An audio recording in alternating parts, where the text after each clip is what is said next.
بسم الله الرحمن الرحيم. وعن رجل من أصحاب النبي صلى الله عليه وسلم قال: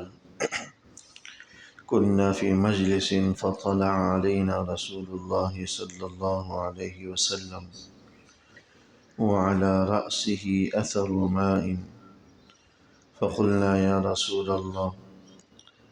ترك طيب النفس نراك طيب النفس. قال أجل. قال ثم خاض القوم في ذكر الغنى، فقال رسول الله صلى الله عليه وسلم: لا بأس بالغنى لمن اتقى الله عز وجل، والصحة لمن اتقى خير من الغنى، وطيب النفس من النعيم۔ حضرات صحابہ میں سے بعض حضرات یہ حدیث مبارک نقل کرتے ہیں، اگرچہ کہ ان صحابی کی طرف سے یہ حدیث منقول ہے، ان کا نام موجود نہیں ہے، لیکن جب حدیث کے اندر یہ بات آ جاتی ہے کہ اس بات کو، اس واقعے کو کسی صحابی نے نقل کیا، تو صرف لفظ صحابی کا ہی پایا جانا یہ کافی ہوتا ہے، کیونکہ ہر صحابی اپنی جگہ عادل، ہر صحابی اپنی جگہ تقوی طہارت کے ایک اونچا مینار ہے۔ کسی صحابی پر بھلے وہ آخر وقتوں میں ہی کیوں نہ اسلام لایا ہو، اس پر ذرہ برابر بھی انگلی اٹھانے کی جرات کرنا، اپنی آخرت کو تباہ و برباد کرنا۔ تو یہ امت کا اجماعی عقیدہ ہے کہ ہر صحابی عادل ہے، ہر صحابی جنتی ہے، ہر صحابی کے بارے میں اللہ جل شانہ نے رضی اللہ عنہم ورضوا عنہ کا پروانہ دے رکھا ہے کہ اللہ ان سے راضی ہوا، وہ اللہ سے راضی ہوا۔ تو یہاں پر بھی حدیث مبارک بعض حضرات صحابہ نقل فرماتے ہیں کننا فی مجلس، ہم ایک دفعہ ایک مجلس میں بیٹھے ہوئے تھے، فطلع علینا رسول اللہ صلی اللہ علیہ وسلم وعلی رأسہ اثر ماء، کہ حضور علیہ السلام تشریف لائے اور آپ کے سر پر پانی کے اثرات تھے، گویا کہ تازہ تازہ غسل فرما کر تشریف لائے ہوں۔ فقلنا یا رسول اللہ نراک طیب النفس، تو حضرات صحابہ نے عرض کیا کہ اللہ کے رسول صلی اللہ علیہ وسلم، آج ہم آپ کو بڑا خوش دیکھ رہے ہیں، ہو سکتا ہے کہ تازگی اور خوشی اور مسرت حضور علیہ السلام پر ہو۔ تو نراک طیب النفس، حضرات صحابہ نے عرض کیا کہ ہم آپ کو آج بڑا خوش دیکھ رہے ہیں اور بڑی مسرت میں دیکھ رہے ہیں، شاداں دیکھ رہے ہیں۔ قال اجل، حضور علیہ السلام نے فرمایا کہ ہاں، آج طبیعت بڑی حشاش بشاش ہے، خوش ہے۔ قال ثم خاض القوم فی ذکر الغنى، اس کے بعد حضرات صحابہ آپس میں گفتگو میں لگ گئے، اور ان کی گفتگو کا جو موضوع تھا وہ یہ تھا کہ مالداری، مال کا آنا یہ بہتر ہے یا نہیں، کیونکہ احادیث مبارکہ و قرآن کریم کی آیات سے پتہ چلتا ہے کہ یہ مال اللہ کی نعمتوں میں سے بھی ہے، اور یہ مال فتنے والی، آزمائش والی چیزوں میں سے۔ انما اموالکم و اولادکم فتنہ، اللہ نے تمہارے لیے تمہارے مال کو، تمہاری اولاد کو فتنہ یعنی آزمائش کی چیز بنائے۔ تو اب یہ مالداری کب، کس وقت، کس کے لیے، کن لوگوں کے لیے بہتر ہوتی ہے اور کن لوگوں کے لیے بہتر نہیں ہوتی، اس گفتگو میں لگ گئے۔ حضور علیہ السلام نے اس پر فرمایا کہ لا بأس بالغنى لمن اتقى اللہ عز وجل، کہ اس آدمی کے لیے مالداری میں کوئی حرج کی بات نہیں ہے جو اللہ کا ڈر دل میں رکھتا ہو، بھلے وہ مالداری صحت کے ساتھ ہو، فقر صحت کے ساتھ ہوں، بغیر صحت کے ہوں، اگر اللہ جل شانہ نے مال کے ساتھ تقوی بھی دے رکھا ہے، یعنی اللہ نے اپنا ڈر، خوف دے رکھا ہے، کیونکہ جب دل میں تقوی ہوگا تو مال کے حقوق ادا کرے گا، زکوٰۃ اور دیگر جن لوگوں کا نان و نفقہ اس پر لازم ہے وہ ادا کرے گا، صدقات میں، غربا فقراء کی مدد معاونت میں صرف کرے گا۔ لیکن اللہ کا ڈر ہی دل میں نہیں ہے، تقوی ہی نہیں ہے، تو نہ زکوٰۃ کی ادائیگی کی فکر ہوگی، نہ صدقہ و خیرات کی فکر ہوگی، نہ دوسروں کے حقوق کی جو نہ پامالی کا کوئی احساس ہوگا۔ حلال و حرام کی تمیز بھی ختم ہو کر رہ جائے گی۔ سود، رشوت، دھوکہ دہی، خیانت، یہ ساری چیزیں اپنا حق سمجھنے لگ جاتا ہے جب دل میں انسان کے تقوی نہیں ہوتا۔ تو حضور نے فرمایا کہ مالداری میں کوئی حرج نہیں ہے، اگر انسان کو اللہ مال عطا کرے تو کوئی مذائقہ نہیں ہے، بشرطے کہ دل میں تقوی ہو، اللہ کا ڈر اور خوف ہو۔ تو پتہ چلا کہ اگر مال ہو لیکن تقوی نہیں ہے، اللہ کا ڈر نہیں ہے، تو ایسے آدمی کے لیے یہ مال بہتر نہیں ہے، یہ بلکہ یہ مال اس کے لیے وبال، فتنہ اور آزمائش کی چیز بن جاتی۔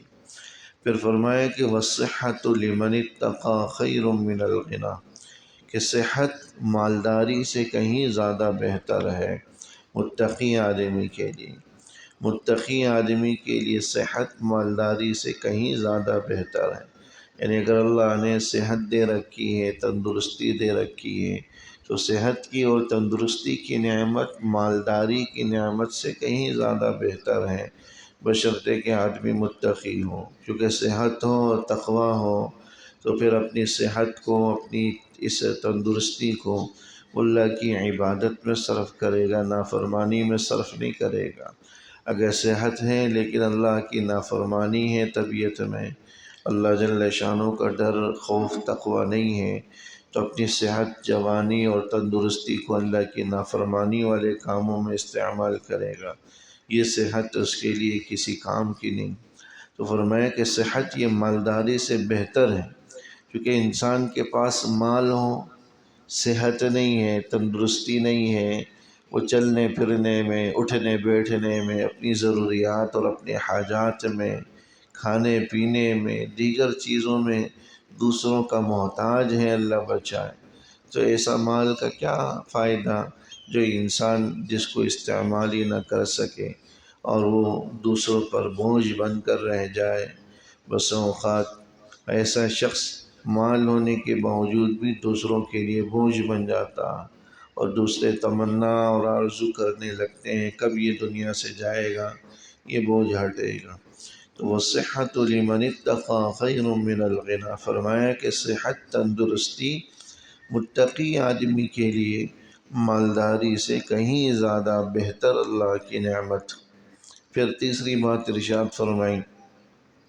وَطِيبُ النَّفْسِ مِنَ النَّعِيمِ، کہ خوشی، مسرت اور طبیعت کا حشاش بشاش ہونا یہ بھی اللہ کی نعمتوں میں سے۔ یعنی اگر انسان کو مال بھی حاصل نہیں ہے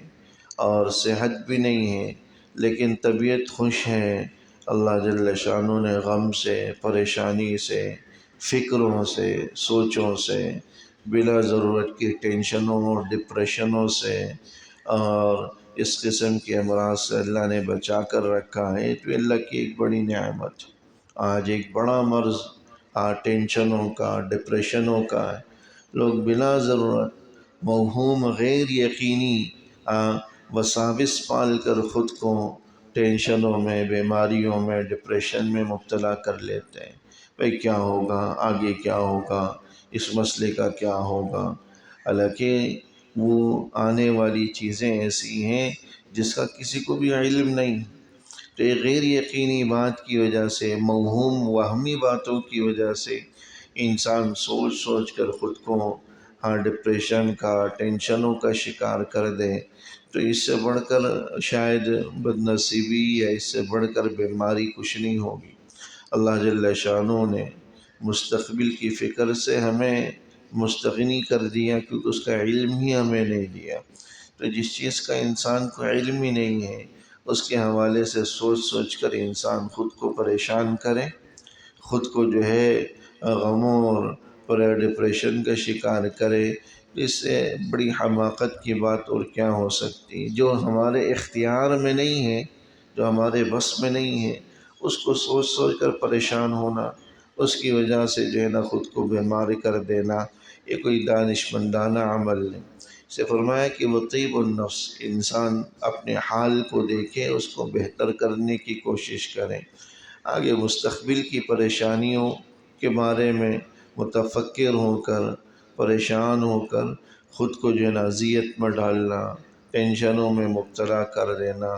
جس کی وجہ سے نیند بھی چلی جاتی ہے، جس کی وجہ سے انسان جو ہے شوگر، بلڈ پریشر اور طرح طرح کے بڑے بڑے امراض میں مبتلا ہو جاتا۔ ان سب امراض کا ایک بڑا سبب صرف اور صرف پریشانیاں، ٹینشنیں اور ڈپریشن ہے، اس کے علاوہ کچھ بھی نہیں ہے۔ اس کے علاوہ کچھ بھی نہیں ہے۔ لوگ سمجھتے ہیں کہ شاید یہ زیادہ کھانا یا زیادہ میٹھا لے لینا یہ شوگر کی علامت ہو، حالانکہ مفکرین اور ماہرین کہتے ہیں کہ زیادہ سوچنا، متفکر رہنا، ٹینشنیں اور ڈپریشنوں کا شکار رہنا، یہ شوگر، بلڈ پریشر اور جو ہے دل کے امراض قلب کا باعث بنتا ہے۔ انسان خود کو خوشی اور مسرت میں رکھے، جائز حدود میں رہ کر تفریح کا بندوبست کرے، اپنے حال کو بہتر کرنے کی کوشش کرے، مستقبل جو اس کے اختیار اور بس میں نہیں ہے اس کی فکر میں مبتلا ہو کر امراض میں خود کو مبتلا کر دینا کوئی درست عمل نہیں۔ اس لیے فرمایا کہ وطیب النفس من النعیم، طبیعت حشاش بشاش ہو، خوشی اور مسرت ہو، یہ بھی اللہ کی نعمتوں میں سے ایک بڑی نعمت ہے، اگرچہ اس کے ساتھ کوئی مال نہیں۔ یہ غریب ہے لیکن خوش ہے، نہ ٹینشن، نہ کوئی فکر، نہ کوئی جو ہے وہ ڈپریشن، کوئی پریشانی اس کو نہیں ہے، لہٰذا یہ اللہ کی ایک بڑی نعمت ہے جو اللہ نے اس کو عطا کر رکھا۔ دعا فرما اللہ جل شانہ ربنا تقبل منا انك انت السميع العليم وتب علينا انك انت التواب الرحيم وصلى الله تعالى على خير خلقه محمد وآله وصحبه اجمعين آمين برحمتك يا ارحم الراحمين.